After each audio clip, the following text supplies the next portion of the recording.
Jawara pedang dewa katelah eta delana ngalalana katuntun Jawa ngalakonan lumaku tua tanah sanjaya kalung di banda nulinung para bimbang para bingung yakin kanu maha agung.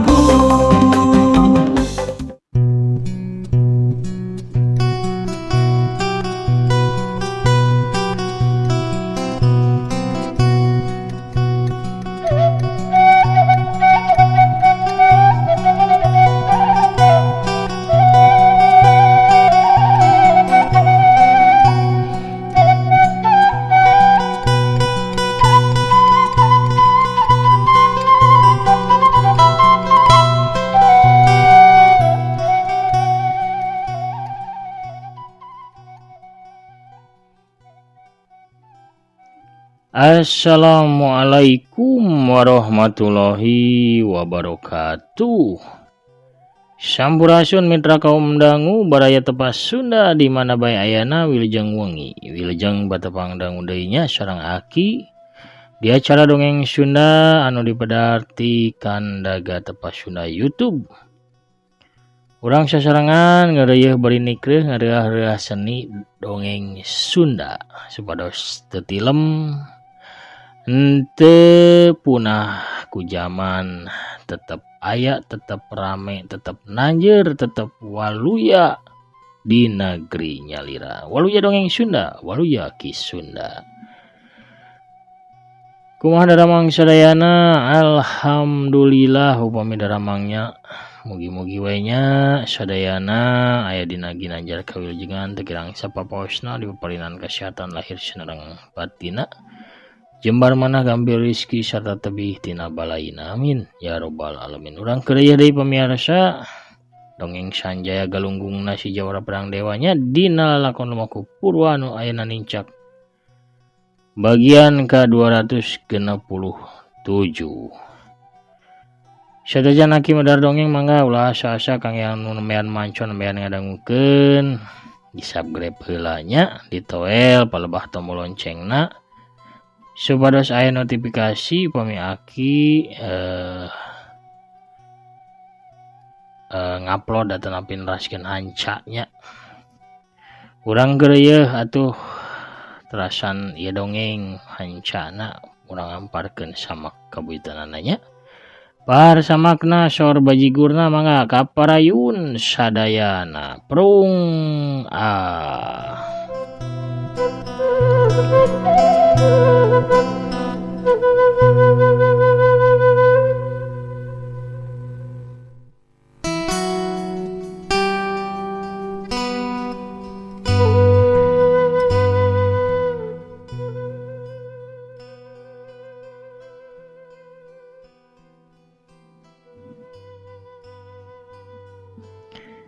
Getih Prabu ngarasa era sorangan dipencrong ku Jawara Pedang Dewa bari tetepana kawas anu nyenehkeun.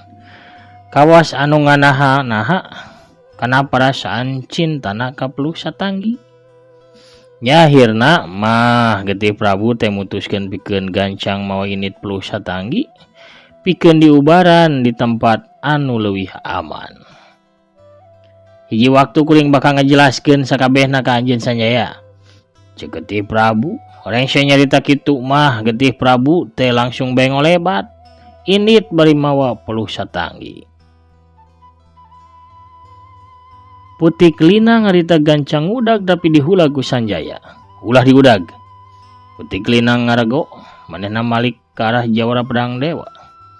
Tapi manehna mawa Pluh Satanggi anu sakuduna mah ditewa ku kuring pikeun diserahkeun ka guru. Ceuk Putik Lina. Manehna jeung Getih Prabu. Ingat, Getih Prabu teh muridna Resi Badranaya. Lamun anjeun Putik tepi ka tarung, komo tepi ka natuan atawa nelasan Getih Prabu. Anjeun teh bakal ngadu domahkeun Nyimas Gandrung Arum jeung adina sorangan. Putik Lina atau jadi ngajengjen teu puguh kupi lampaheun. Sanjaya teu mirosea deui ka Putih Kelinang. Jawara Pedang Dewa harita mah langsung bae nyabut ku Jang Oray masna tina endong ajaib ringit kancana. Pikeun ngubaran tatu gudawang dina tonggongna Japati liar. Harita panon poe geus lingsir ngulon. Kayaan teu pati panas. Hawa oge mimiti ni isan. Angin leutik terus ngahiliwir matak seger kana badan. Sanggeusna diubaran ku Sanjaya. Japati liar teh tatuna cager. Lita deui malah mah teu sakara-kara eueuh tapakna. Kawas anu teu pernah tatu. Jag-jag waringkas deui. Tanagana oge pulih. Kamana lumpatna awewe maling eta? Tanya Japati liar bari panona. Nitenan kaya nisabudereun punculut pasir. Ke arah kulon. Nu ngawalon teh Putih Kelinang. Kuring kudu ngudag peluh satanggi Sanjaya. Cek Japati liar bari neuteup ka Jawara Pedang Dewa.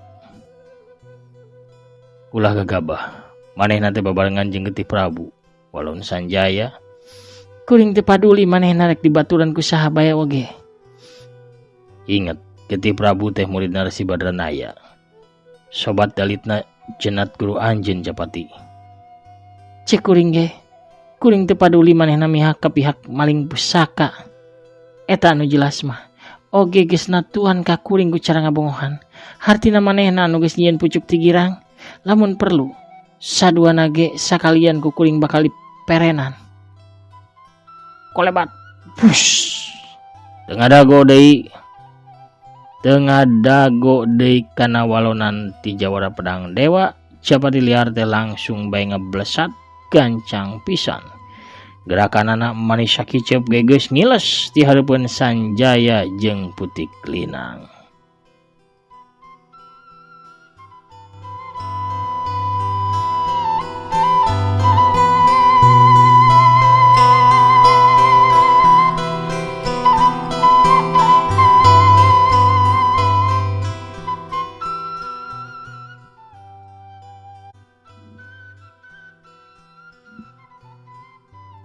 Sanjaya ukur gogodeg bari ngagerendeng laun. Heuras pisan geuning hatena teh. Putih Kelinang anu masih bingung tumanya ka Sanjaya. Naon nu kudu dilakukeun ku urang lamun geus kieu? Anjeun mulang bae ka biara wungu. Bejakeun ka Nyimas Gandrung Arum. Lamun peluh satanggi keur jadi buronana Japati liar. Pihak biara wungu ulah milu moro manehna heula. Kuring ge ayeuna keneh bakal nyusul maranehna. Geus nyarita kitu mah Sanjaya teh langsung bae ngagerakkeun sukuna blesat les. Sanjaya ngablesat lir kilat. Ngudag ka arah ngilesna peluh satanggi Getih Prabu jeung Japati liar. Sigana bae taya pilihan sejen pikeun Putih Kelinang kajaba nurut kana omonganna Sanjaya. Sanggeusna Sanjaya nangiles Putih Kelinang oge gancang olebat nuju ke arah biara wungu. Tanpa sakanyaho jalma-jalma nu bieu araya di punculut pasir, disatukangeun rerungkunan nu bala nu aya di lamping pasir belah kulon. Didinya nyamuni saurang lalaki jangkung bayuh-yuh, teu make baju, kulitna hideung manehna teh tayalian si jurig laut. Jurig laut teu nembongkeun diri. Manehna ukur nyaksian ti kajauhan. Sakumaha hebatna Japati liar sawaktu nyiksa peluh satanggi. Oge sawaktu datang Getih Prabu anu langsung bae narajang ke arah Japati liar. Obrolan Sanjaya jeung peluh satanggi ge kadenge sawareh ku jurig laut. Sanajan sawarehna mah lapur teu kadenge sabab gangguan ceulina anu rada torek. Sawaktu Getih Prabu mawa kabur peluh satanggi sarta lumpat ke arah kulon, jurig laut teu cicingeun. Manehna langsung ngudag sarta langsung bae megatan ke Getih Prabu. Munculna jurig laut anu dadak-dadakan nyeun Getih Prabu ngagebeg reuas manehna ngarego eureun. Bari mayang perlu satanggi kedua leungeunna Getih Prabu neuteup seukeut ka arah jurig laut. Ngarasa teu wawuh ka jalma anu ngahadangna, Getih Prabu nyentak ka jurig laut. "Saha anjeun, setan dugul? Kunaon anjeun ngahadang lengkah kuring?" "Kuring aya di biagna Jawara, Pedang Dewa jeung Japati Liar. Lepaskeun eta wanoja," tembak jurig laut. Pakarang yoyona geus dicekal ku leungeunna. "Anjeun meunang nyokot wanoja ieu. Lamun anjeun mampu nyieun kuring jadi banusan." "Jadi manusan naon? Manisan pala atawa manisan kadongdong?" Cek jurig laut salah denge. Kecap banusan kadengena kalah manisan. Getih Prabu keru ngarasa teu ngarti kana ucapanana si badagul hideung anu ngajegah hareupeunana. Ngarasa ukur miceunnan waktu teu puguh ngalayanan jalma anu nyaritana ngacapruk. Getih Prabu teh langsung bae ngablesat lumpat nyingkahan jurig laut. Tapina jurig laut teu cicingeun. Bari ngagajeng manehna ngaleupas tenggelan jarak jauhna ngagunakeun leungeun kencana. Hiu wut pledag. Aduh. Tenggelan jarak jauh jurig laut ngahancap pisan kana tonggongna Getih Prabu.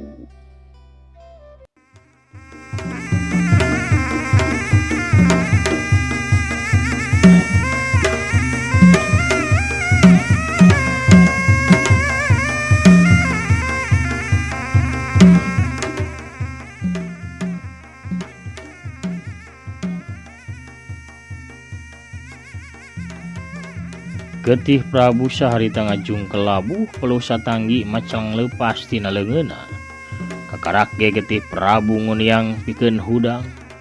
Jurig laut geus maju narajang deui ngirimkeun tajonganana anu ngarah pisan kana sirahna Getih Prabu. Hiu sewu. Tapi eta tajongan teh bisa ditakis ku Getih Prabu ngagunakeun leungeun kencana. Set hiu plat. Jeregjeg. Jurig laut ngajeregjeg.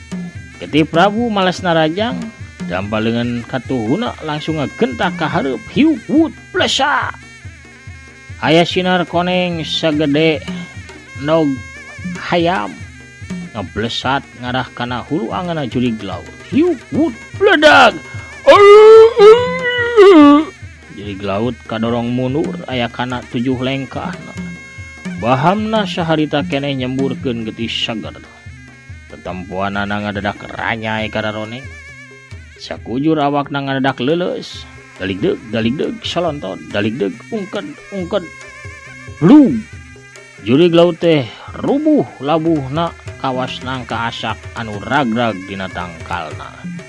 Manehna nangkarak bengkang bari napasna cenghap-cenghapa. Getih Prabu teu madulian deui ka jurig laut. Nu paling penting pikeun manehna harita nyaeta gegancangan init nyalamatkeun peluh satanggi samemeh Sanjaya bisa nyusul ka dirina. Atuh gancang Getih Prabu teh mayang awakna peluh satanggi anu bebak belur. Manehna ngawatek sakabeh kakuatan ilmu ngahampangkeun awakna oge ngerahkeun ilmu lumpat warisan ti guruna.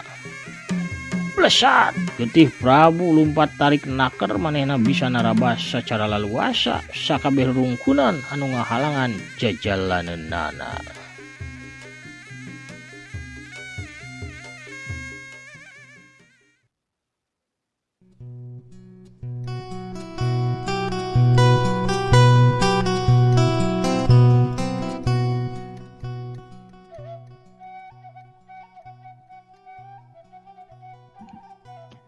Sanggeusna Getih Prabu ngiles teu lila datang Japati Liar ka eta tempat. Japati Liar ngarasa heran ningali jurig laut ngabebengkang teu walakaya di eta tempat. "Saha nu ngalakukeunana?" tanya Japati Liar ka jurig laut. Henteu kuring teu ngalaan carana." Ulun jurig laut salah denge deui. Lain saha nu ngalaan calana tapi saha nu ngalakukeunana jurig? Japati Liar ada nyentak. Getih Prabu. Kurang ajar. Lompat ke arah mana si Getih Prabu jeung eta awewe teh? Jurig laut harita mah teu bisa ngawalon deui. Sabab napasna karasa beuki mondokan, beuki ngaheuretan, beuki deukeut kana ti koro. Ukur bahamna nu cacalangapan tapi teu bekas, teu bisa ngaluarkeun sora saeutik ge. Dina kayan kitu, wes jeleg ngadadak Sanjaya muncul di dinya. Jurig, kunaon anjeun?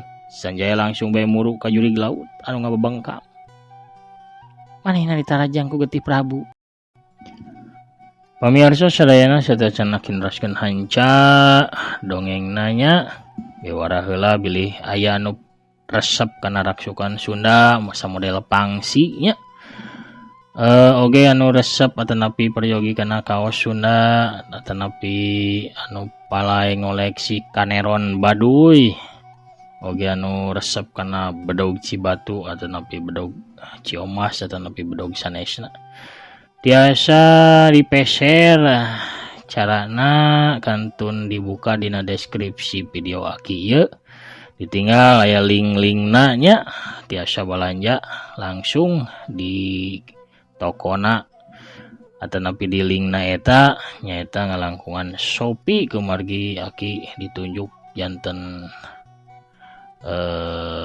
kreator affiliate di Shopee ku YouTube-nya janten nya ngiringan we ngaramekeun nya. Mangga tiasa balanja anu palai peryogi anu tadi disebatkeun ku aku diklik bae dina link anu aya di deskripsi ieu dongeng. Hatur nuhun perhatosanana, mangga urang lajengkeun dongengna.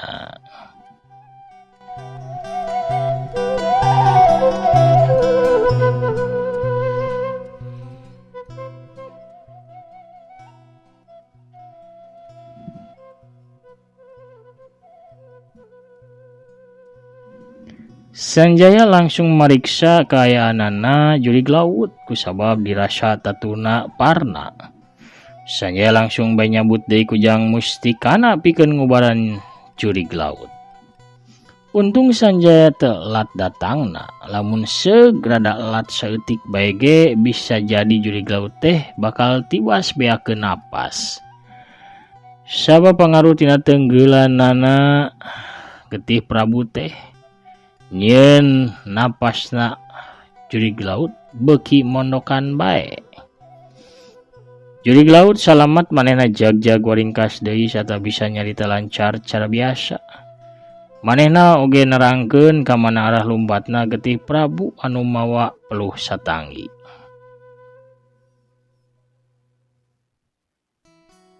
Sawaktu maranehna rek ngudag deui Getih Prabu, ngadadak aya jalma tengah tuwuh umuran 40 tahun leuwih datang lulumpatan ti kajauhan nyampeurkeun ke arah maranehna bari gogorowokan ka jawara pedang dewa.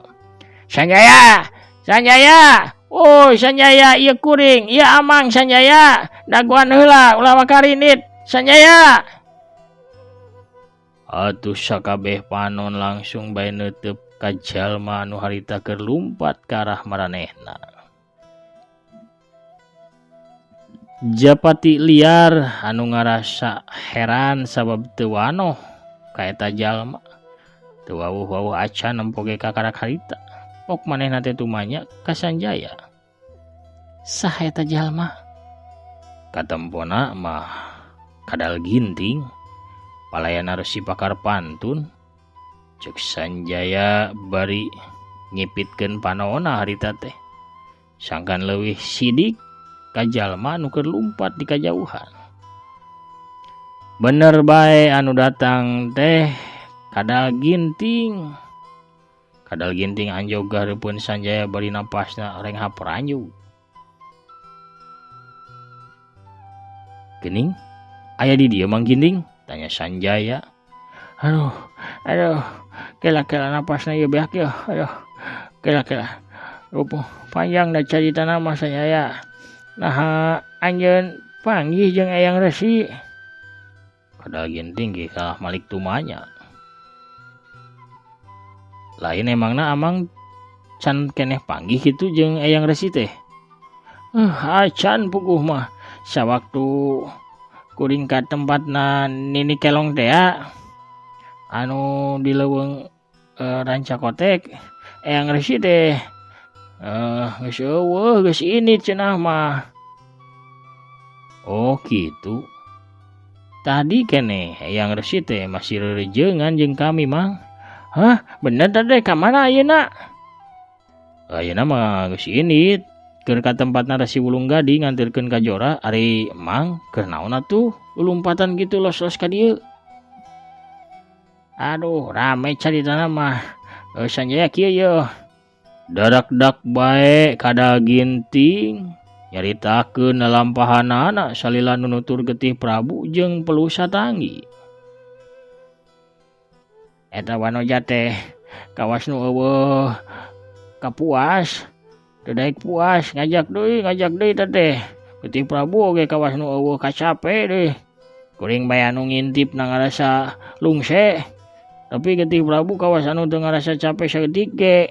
Ceuk kada ginting mungkas caritana.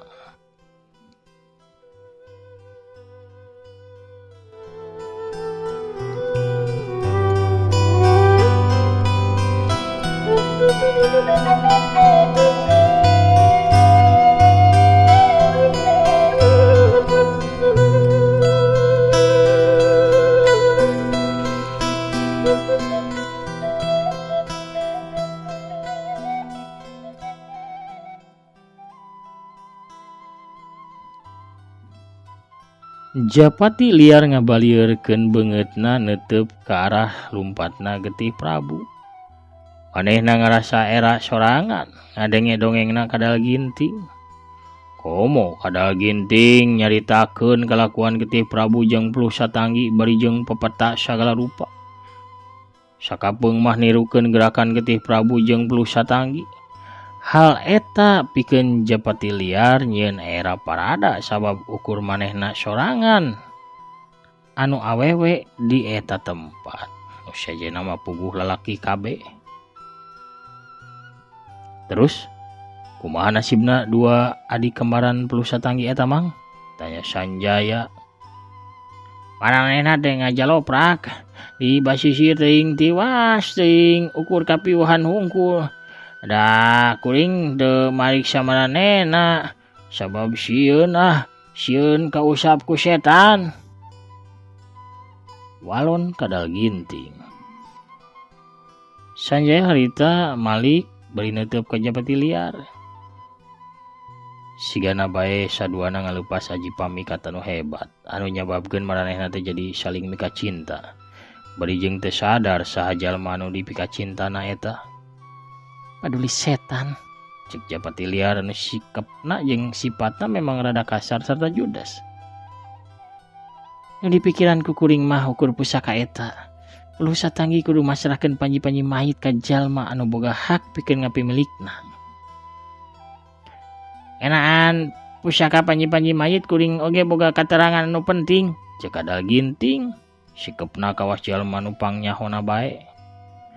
Kadal ginting satuluina nyaritakeun beunaan naon anu didengena ku dirina tina obrolan Pelu Satanggi jeung dua adik kembarna ngeunaan panji-panji mayit anu nyatana mah palsu. Sanjaya jeung Japati liar ngagebeg reuas ngadenge eta beja teh. Palsu? Cuk Sanjaya tarangna kerung bari rada molohok. Jurig laut nyelengkeung. Saha nu nyusu? Palsu, ya lain nyusu. Tembak kadal ginting. Sanjaya ngagerendeng. Lamun eta pusaka palsu. Terus kunaon Resi Badranaya ngutus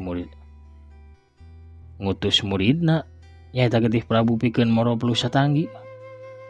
Japati liar anu kadenge ngawalon. Sigana Resi Badranaya sorangan ge teu apaleun. Lamun eta pusaka teh sabenerna palsu. Lamun bener eta pusaka palsu, terus di mana pusaka anu aslina? Kadal ginting milu nyarita. Sigana Memang bener perlu satanggi geus nuker pusaka nu asli jeung nu palsu. Sameme masrakeun eta pusaka ka ucing leuweung. Sanjaya silih teuteup jeung Japati liar bari katempo bingung. Teu lila Japati liar narik napas mani jero tuluy nyarita deui. Pikeun mastikeunana. Tai jalan sejen perlu satanggi kalaku mah oge kudu diringkus. Kudu katewak saat dipaksa pikeun nyarita. Rengse nyarita, Japati liar teh langsung bengol lebat ke arah inditna Getih Prabu. Atuh Sanjaya teh kapaksa. Manehna ge ngolebat pikeun nyusul. Jurig laut jeung kadal ginting oge nuturkeun beri jeung ripuh. Maranehna tinggalin jauh. Komo harita teh poe nyedak kaburit. Hese pikeun maranehna nangtukeun ka mana arah lompatna Sanjaya jeung Japati liar. Dina kaayaan kitu, hiji bayangan beureum ngolebat ngahadang ka jurig laut jeung kadal ginting. Kolebat jeleg. Nuduaan ngagebeg reuas mundur salengkah bari mencrong ka jalma nu anyar datang. Si horeng nu datang teh seurang awewe tengah tubuh di samping jangkung make kabaya beureum.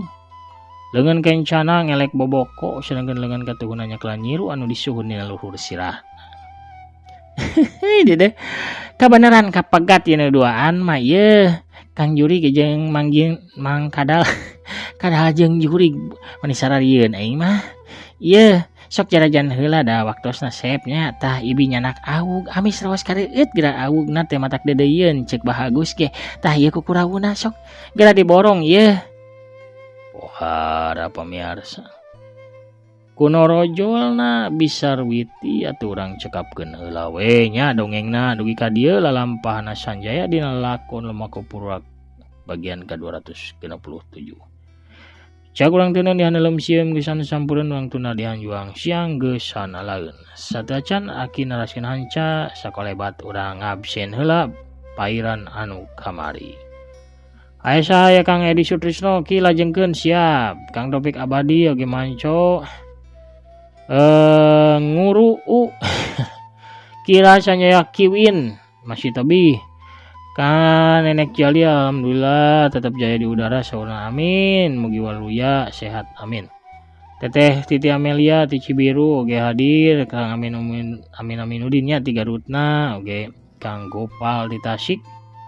Kang Iwan selalu pasti aya Caca Chandra Kuraisin oge hadir selalu amin hatur nuhun pidona. Kang Ade Sukarna oge nya sami-sami. Kang Anang Brahma teh hilapnya. Kasepuhan di Jatinangor anu manco salawasna oge Kang Irfan Yudianagari ti Raja Mandala. Kang Tajudin Pijit Jawara urutnya ti Sumedang. Kang Kaman oge hatur nuhun. Kang Dani Sujata ti Bandungna amin. Kang Dedi Juhendi ti Garut. Kang Unda Kapanyawangan Jakarta amin hatur nuhun pidona. Kitu oge Kang Jaya Sumpenana sami ti Jakarta Timur. Kang Agus Muklis ti Bogor. Teh Isyuliani ti Palihan Cianjur. Teteh Rokaya anu nganjrek sementawis di Mekah nya hatur nuhun. Catia nyerangan aki oge Kang Prabu Arjunana ti Ciamis. Kang Sumantri ti Garut. Teh Linda Imut ti Bandung. Teh Intan Ramadhani oge sami ti Garut. Teteh Tami Maliha ti Ciamis. Kang Andri hatur nuhun ti Palihan Bogornya. Kang Nang Nurhalis ti Tagalna oge Teteh Anita Parel ti Ukarna. Kang aya Yosep Hania hadir hatur nuhun. Kang Asep Suherman amin hatur nuhun pidona. Kang Setia Budi si Jawara Kopi Sakti Palihan Tasiknya oge aya Azora ti Ciamis. Kang Devan RRS oge hatur nuhun amin pidona. Kang Deni Sarimbi ti Cimanggung Sumedang oge Kang Dadan Suryana ti Purwakartana. Kang Hen Philip ti MS 13 Ciwiru. Kang Asep Rahmat oge Teh Seradelit oge Teh Yulina Belia ti Tasik. Kang Dede Sulaiman oge hatur nuhun. Kang Beni Hendarmana anu ti Cimahi. Kang Wan Murdok. Kang Asep Sepuluh ti Cimahi sami. Kang Asep Supriyatna ti Payung Raja Galuh. Kang Didin Saripudin oge hatur nuhun. Oge Kang Aden Jaluna atuh sadayana oge nya teu hilap anu parantos nongkrong manco nya satya ngadangukeun dina pedaran-pedaran dongeng aki. Hatur nuhun pisan pamirsa, pidoana pangrojongna nya. Eta anu ngadamel aki sumangatnya. Mugi wae akina teras jag-jag waringkas tiasa medal dongeng unggal dinten kapayuna sapertos biasana nya. Panginten pamirsa sadayana sakitu anu kapihatur wengi ieu. Aki namit mungkur heula wengi ieu ge aki bakal medar di palihan Kidagar Official neraskeun hanca dongengna Arya Edan si Jawara Bedog Malaikat dina lalakon warisan iblis. Sakitu nu kapihatur aki namit mungkur. Assalamualaikum warahmatullahi wabarakatuh. Permios cagah hanca.